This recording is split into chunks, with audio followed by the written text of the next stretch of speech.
Pakistan cricket team के कप्तान बाबर आजम को इस्तीफा देने के लिए मजबूर किया जाने लगा। बाबर आजम न्यूजीलैंड के खिलाफ वनडे स्क्वाड के ऐलान पर गुस्से में आ गए। वजह क्या है? सरफराज अहमद के पाकिस्तान के लिए 86 रन, न्यूजीलैंड के लिए डबल सेंचुरी, घाटे का सौदा साबित होने लगे। ज्यादा डबल सेंचुरियां केन विलियमसन ने मुनफरिद रिकॉर्ड अपने नाम कर लिया। पाकिस्तान टीम का एक और खिलाड़ी बीमार, अस्पताल पहुंचा दिया गया। पाकिस्तानी फास्ट बॉलर्स नाकारा हो गए, साल का बदतरीन रिकॉर्ड पाकिस्तानी बॉलर्स के नाम।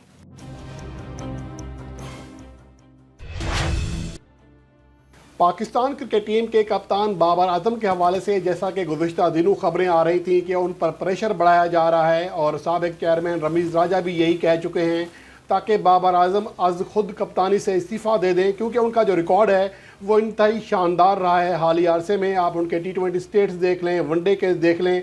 अलबत्ता पाकिस्तान के जो टेस्ट रिकॉर्ड है हालिया 2 सीरीज़ में वो ज़्यादा अच्छा नहीं है, लेकिन अगर इंग्लैंड के ख़िलाफ़ होम सीरीज़ से पहले बाबर आजम का रिकॉर्ड देख लें तो वो पाकिस्तान की तारीख के दूसरे कामयाब तरीन टेस्ट कप्तान हैं। T20 फार्मेट में पाकिस्तान के कामयाब तरीन कप्तान हैं और वनडे फार्मेट में भी उनकी कप्तानी के जो नतीजे हैं आप देख सकते हैं कि रवां साल पाकिस्तान को सिर्फ एक ही शिकस्त हुई है और दीगर 7 मैचों में पाकिस्तान ने कामयाबी हासिल की है। तो ओवरऑल कारकर्दगी के अतबार से बाबर आजम को हटाना मुश्किल नहीं है, लेकिन अब ये प्लानिंग की जा रही है कि उन पर इतना दबाव बढ़ाया जाए, उनको इतना बेबस कर दिया जाए कि वो कप्तानी से इस्तीफ़ा दे दें। इसकी बड़ी वजह ये सामने आई है कि न्यूजीलैंड के खिलाफ जो पाकिस्तान के वनडे स्क्वाड का ऐलान हुआ है, इसके हवाले से कप्तान बाबर आजम को बताया तक नहीं गया। मशवरा करना तो दूर की बात है, वरना पूरी दुनिया में यही होता है कि कप्तान के साथ मुशावरत की जाती है, एक बाकायदा तौर पर सेटिंग की जाती है कि कप्तान को कौन कौन से खिलाड़ी दरकार हैं। लगता ऐसा है कि जो सिलेक्शन कमेटी है, अबूरी सिलेक्शन कमेटी या पाकिस्तान क्रिकेट बोर्ड, वो अमली तौर पर कप्तान बाबर आजम को फारिग कर चुका है और इंतज़ार तो है सिर्फ इसी बात का है कि बाबर आजम खुद इस्तीफ़ा दे दें। इसके हवाले से शाहिद अफरीदी जब खुद कप्तान थे तो बहुत ज़्यादा मीडिया में बात करते थे कि कप्तान को मुकम्मल इख्तियार होना चाहिए, हत्ता कि वो ये कहते थे कि कप्तान अगर किसी खिलाड़ी को नहीं लेना चाहता तो सिलेक्टर्स के पास ये इख्तियार ही नहीं होना चाहिए कि वो उसे सिलेक्ट कर सकें। लेकिन जब वो खुद अबूरी चीफ सिलेक्टर बने हैं तो बाबर आजम के साथ जो कर रहे हैं वो सबके सामने आ रहा है। इसके हवाले से बाबर आजम ने जो हेड कोच हैं सकलैन मुश्ताक, उनसे भी बात की है और मशवरा कर रहे हैं ज़राए के मुताबिक कि अगर इस तरह के हालात चलते रहे तो बेहतर यही है कि वो फ़िलहाल किनारा कशी इख्तियार कर लें या फिर कम अज़ कम कप्तानी से इस्तीफ़ा दे दें। इस तरह की उनके हवाले से खबरें सामने आ रही हैं, लेकिन ज़राए ये दावा कर रहे हैं कि इसके हवाले से फ़िलहाल सकलैन मुश्ताक ने उन्हें फ़िलहाल पुरसकून रहने का मशवरा दिया है और यही कहा है कि ये लोग आपको तैश में दिलाना चाह रहे हैं, आपको तैश में लाना चाह रहे हैं और यही कुछ आप करोगे तो उनका मकसद पूरा हो जाएगा। फ़िलहाल उन्होंने यही कहा है बाबर आजम से कि इसके हवाले से वो फ़िलहाल खामोशी इख्तियार करें। लेकिन दूसरी जानिब सवाल ये पैदा होता है कि आखिर कब तक बाबर आजम इस तरह चलेंगे। उनको एक डमी कप्तान बनाने की कोशिश की जा रही है, बल्कि डमी कप्तान बना दिया गया है।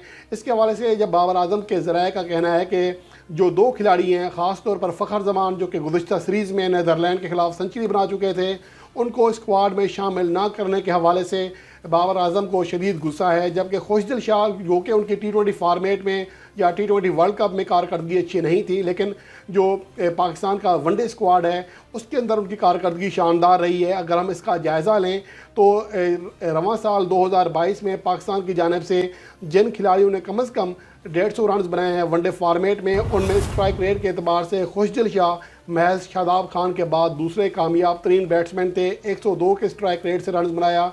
ये सिर्फ 2 ही ऐसे बैट्समैन थे जिनका स्ट्राइक रेट 100 से ऊपर रहा। इसके अलावा उनकी अगर कारकर्दगी देखें, बहुत सारे ऐसे मैचेस थे जो कि उन्होंने पाकिस्तान को जितवाए। 48 गेंदों पर 33 रन बनाए थे जब पाकिस्तान टीम 278 रन का टारगेट चेस कर रही थी जिम्बाब्वे के खिलाफ और सुपर ओवर में ये मैच चला गया था। ये उनकी बैटिंग की वजह से ही हुआ था कि एक मैच ना आगे ले गए थे।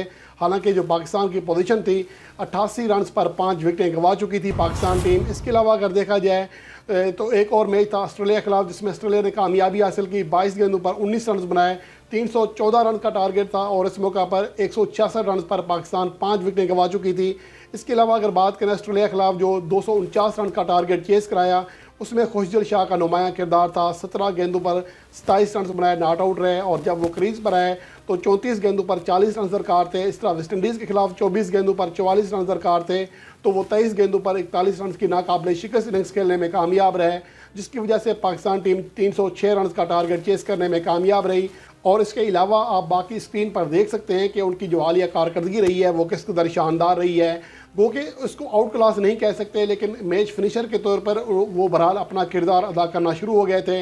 ये बाबर आजम का मौक़िफ़ है कि कम से कम उनसे राय ली जाती कि कौन से खिलाड़ी खिलाने हैं, कौन से नहीं खिलाने हैं। मैदान में कप्तान ही को जो है टीम लड़ाना होती है। अगर उनके पास अपने जो जिस खिलाड़ी को उनको ज़रूरत है अगर वो भी नहीं है तो फिर इससे कप्तानी करने का फ़ायदा क्या होगा। तो बहरहाल ये एक चीज़ें सामने आ रही हैं। इसके हवाले से उम्मीद यही है कि मामला सुलझ जाएंगे। अगर ना सुलझे तो फिर बाबर आजम का जो इस्तीफ़ा है कप्तानी से वो भी मुतवक्के है। और उसके अलावा आज जो है एक डबल सेंचुरी स्कोर की केन विलियमसन ने शानदार बैटिंग की और वो पाकिस्तान के खिलाफ 2 सेंचुरियाँ बनाने वाले न्यूजीलैंड के वाहिद खिलाड़ी बन गए। इसके अलावा वो 2014 में 192 रन भी बना चुके हैं पाकिस्तान के खिलाफ। तो मजमूई तौर पर वो पाकिस्तान के खिलाफ एक से ज़्यादा डबल सेंचुरियाँ बनाने वाले दुनिया के महज 6 खिलाड़ियों में शामिल हो गए हैं, जिनमें कुमार संगकारा और वीरेंद्र सहवाग ने सबसे ज़्यादा 3-3, जबकि ग्रेग चैपल ने, रिकी पोंटिंग, सुमारा वीरा ने 2-2 सेंचुरियाँ बनाई थी। और अब फेरिस्ट में केन विलियमसन का भी इजाफा हो गया। इसके अलावा केन विलियमसन न्यूजीलैंड की जानिब से सबसे ज़्यादा 5 डबल सेंचुरियाँ बनाने वाले बैटर बन गए हैं। उनके बाद ब्रेंडन मैकलम ने 4 डबल सेंचुरियाँ बनाई, जबकि फ्लेमिंग ने और रॉस टेलर ने 3-3 डबल सेंचुरियाँ बनाई थी। और उसके अलावा जो पाकिस्तान मौजूदा जो खिलाड़ी खेल रहे हैं इनमें देखा जाए तो सिर्फ़ और सिर्फ विराट कोहली वाहिद बैट्समैन हैं जो कि ज़्यादा डबल सेंचुरियाँ बनाने का एजाज़ रखते हैं। केन विलियमसन के मुकाबले में विराट कोहली ने 7 डबल सेंचुरियाँ बना रखी हैं, जबकि मौजूदा वक्त में केन विलियमसन और जोए रूट 5-5 डबल सेंचुरियाँ बनाकर इस फहरिस्त में दूसरे नंबर पर मौजूद हैं। और उसके अलावा पाकिस्तान क्रिकेट टीम के जो साबिक कप्तान हैं और मौजूदा तौर पर विकेट कीपर के तौर पर खेल रहे हैं सरफराज अहमद, जिन्होंने 86 रन बनाए, शानदार बैटिंग की। गो के पाकिस्तान के लिए वो 86 रन बनाने में कामयाब रहे, लेकिन न्यूजीलैंड के लिए भी 200 से ज़्यादा रन बनाने का मौका दे दिया।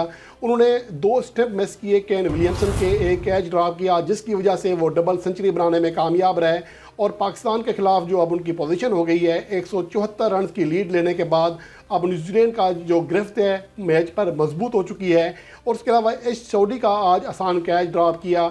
यूँ विकेट कीपिंग जो कि 2 से ढाई साल से हमारे लिए एक पुरसकून एक शोबा बना हुआ था, जिसमें रिजवान के जो ग्लव्स थे उसके हाथों से बहुत ही कम शाज़ व नाज़री कोई कैच ड्रॉप होता या कोई स्टेप मिस हुआ करता था। अब एक ही मैच में इतने ज़्यादा जो चांसेस दिए गए हैं हरीफ टीम को, जिसकी वजह से पाकिस्तान के बॉलर्स का हौसला भी पस्त हुआ है। और यकीनन ये पाकिस्तान के मुफाद में नहीं है कि ऐसा विकेट कीपर जो खुद रन तो कर लेता है।